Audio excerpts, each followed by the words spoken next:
Assalamualaikum warahmatullahi wabarakatuh.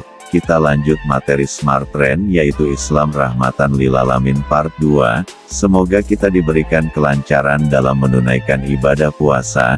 Jangan lupa subscribe, like, dan komen hadir, sebutkan nama dan kelas. Kita masuk ke kehidupan sosial budaya dan dimensinya, kolerasi dengan agama Islam. Kehidupan sosial adalah salah satu ranah kehidupan manusia yang paling penting yang harus dikenal dan ketahui oleh manusia, karena manusia adalah makhluk sosial. Interaksi manusia dengan kehidupan atau lingkungan sosial adalah salah satu kebutuhan utama manusia. Adapun budaya menurut Edward Taylor adalah konsep keseluruhan tentang sesuatu yang meliputi pengetahuan, ideologi, seni, akhlak, hukum, adat istiadat, kompetensi-kompetensi yang dimiliki oleh manusia sebagai salah satu anggota masyarakat. Jadi dimensi budaya adalah pengetahuan, ideologi, akhlak dan budi pekerti, ilmu pengetahuan, seni, dan sains, bahasa, hukum dan adat istiadat. Dimensi-dimensi budaya di atas dapat diwarnai oleh agama dan ideologi tertentu. Sejarah membuktikan bahwa silih bergantinya budaya di dunia dipengaruhi oleh agama dan ideologi yang berpengaruh di dunia pada saat itu. 1. Implementasi rahmatan lil alamin dalam kehidupan sosial. Dalam Islam, dimensi lingkungan sosial manusia yang sangat berpengaruh dalam kehidupan seseorang adalah lingkungan keluarga, karena keluarga adalah cikal bakal lahirnya manusia dan tempat mereka hidup dan beradaptasi pertama kali. Karenanya Rasulullah bersabda, setiap anak lahir dalam keadaan sesuai fitrahnya, suci, maka kedua orang tuanya lah yang menjadikannya Yahudi, Majusi atau Nasrani. Hadis riwayat Muslim. Oleh karena itu, Islam sangat memperhatikan lingkungan keluarga, dalam mendidik anak, membangun karakter dan akhlak serta membentuk kepribadian manusia. Sehingga Allah SWT mewajibkan menjaga dan mendidikan keluarga soleh dan menjadikannya bagian penting dalam ajaran Islam setelah menjaga diri sendiri. Allah berfirman, wahai orang-orang beriman, jagalah dirimu dan keluargamu dari api neraka. Al-Quran Surat At-Tahrim ayat 6. Di antara guidance dan prinsip-prinsip Islam Rahmatan Lil Alamin dalam masalah sosial selain keluarga dapat dilihat sebagai berikut. A. Interaksi sosial antar manusia. Dalam Al-Quran Surat Al-Hujurat ayat ke-13, artinya, wahai manusia, sungguh, kami telah menciptakan kamu dari seorang laki-laki dan seorang perempuan, kemudian kami jadikan kamu berbangsa-bangsa dan bersuku-suku agar kamu saling mengenal. Sesungguhnya yang paling mulia di antara kamu di sisi Allah, ialah orang yang paling bertakwa. Sungguh, Allah Maha Mengetahui, Maha Teliti. Dari ayat di atas, bersuku-suku dan berbangsa, harus dibangun berdasarkan prinsip saling mengenal, antara satu dengan yang lain, namun yang paling mulia adalah yang bertakwa. B. Kehidupan sosial harus dibangun berdasarkan prinsip saling tolong-menolong. Allah berfirman, saling tolong-menolonglah kalian dalam kebaikan dan takwa dan jangan saling tolong-menolong dalam dosa dan permusuhan. Al-Quran Surat Al-Maidah ayat 2. Apabila guidance ini terlaksana berarti kesulitan apapun dalam hidup ini bisa terselesaikan, karena setiap individu manusia saling membantu menyelesaikan permasalahan dan akan terasa ringan untuk dihadapi. C. Interaksi sosial harus dibangun dalam bingkai kasih sayang dan lemah lembut, artinya, maka berkat rahmat Allah engkau, Muhammad, berlaku lemah lembut terhadap mereka. Sekiranya engkau bersikap keras dan berhati kasar, tentulah mereka menjauhkan diri dari sekitarmu. Al-Quran Surat Ali Imran ayat 159. Guidance ini, agar manusia saling mencintai, menghormati dan bersatu, ini tidak hanya diimplementasikan dalam masjid, majelis taklim, tapi juga dalam kehidupan kerja, pendidikan dan media massa. D. Keputusan yang bersifat sosial ke masyarakat dan bernegara harus berdasarkan syuro. Al-Quran Surat Ali Imran ayat 159 artinya, karena itu maafkanlah mereka dan mohonkanlah ampunan untuk mereka, dan bermusyawarahlah dengan mereka dalam urusan itu. Dengan adanya musyawarah ini dapat melahirkan keputusan yang baik, berkualitas dan lebih sempurna, karena dapat mendamaikan perbedaan yang ada. Hasil musyawarah harus disepakati bersama, jangan ada yang melanggar keputusan tersebut. Sikap tabayun atau klarifikasi dan check and recheck. Dalam Al-Quran Surat Al-Hujurat ayat 6 artinya, wahai orang-orang yang beriman.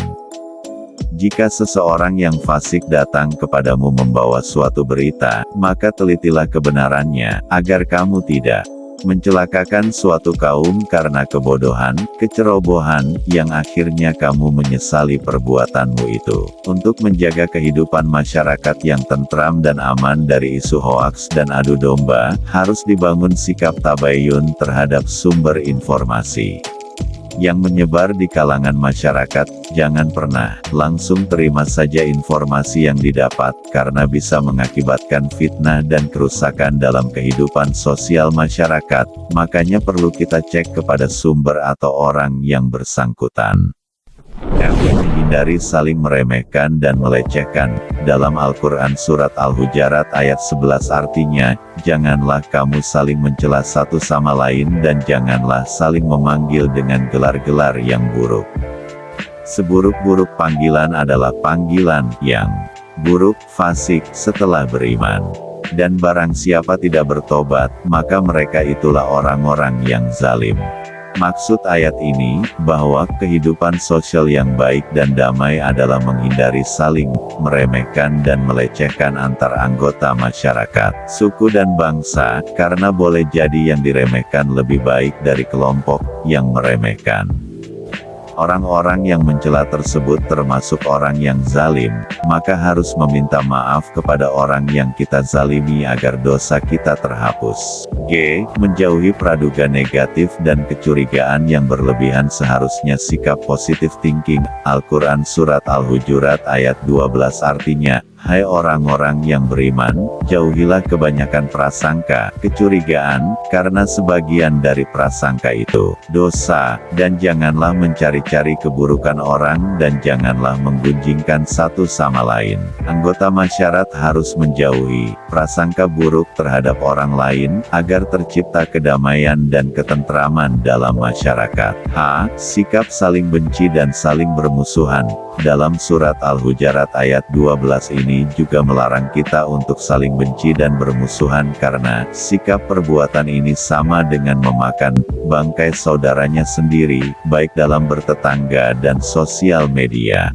I. Saling bersaudara sepenanggungan.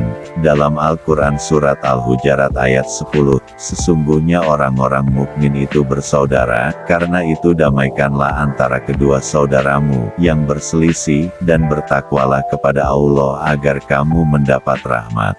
Dalam masyarakat muslim ditetapkan bahwa mereka adalah saling bersaudara sepenanggungan. Bila terjadi gesekan antara mereka harus segera didamaikan, sehingga tercipta ukhuwah Islamiyah yang kuat. J. Sikap saling memaafkan antar individu masyarakat. Dalam Al-Quran Surat Ali Imran ayat 159 ini juga menjelaskan kehidupan masyarakat yang majemuk, dan khususnya dalam muslim harus dibangun sikap saling memaafkan antar individu masyarakat. Slide selanjutnya. 2. Implementasi nilai rahmatan lil alamin dalam kehidupan budaya. A. Rahmatan lil alamin dalam ilmu pengetahuan. Dalam Al-Quran Surat Al-Mujadilah ayat 11 artinya, Allah mengangkat derajat orang beriman di antara kalian dan orang berilmu beberapa derajat. Ilmu pengetahuan sebagai dimensi utama sebuah budaya, telah memperlihatkan bagaimana ajaran Islam yang rahmatan lil alamin, ketika Allah SWT mengangkat derajat orang berilmu sama dengan derajat orang yang beriman. Bahkan ilmu adalah prasyarat utama keimanan seorang hamba.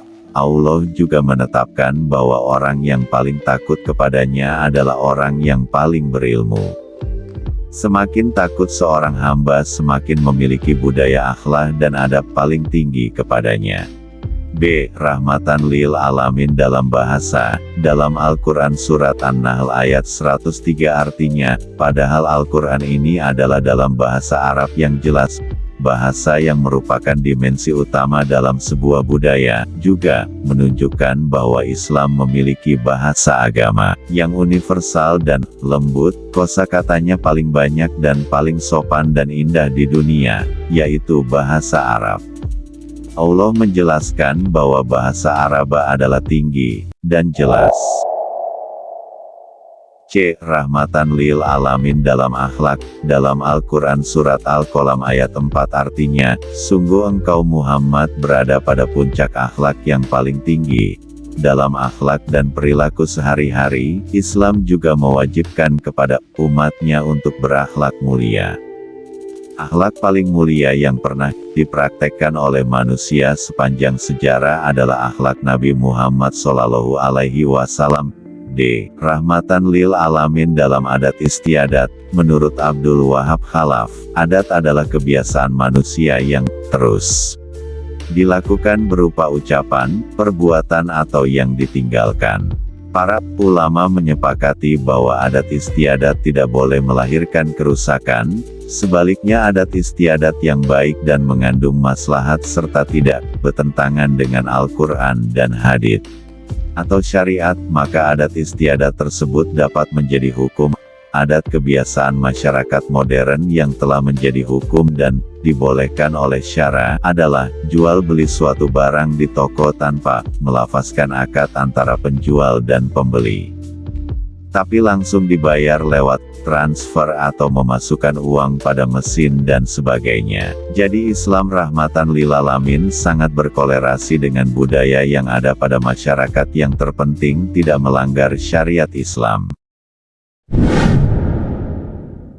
Terima kasih sudah memperhatikan materi Islam rahmatan lil alamin sampai selesai dari part 1 dan part 2. Silakan catat materinya di buku masing-masing. Terakhir jangan lupa subscribe, like dan komen nama dan kelas kalian. Wassalamualaikum.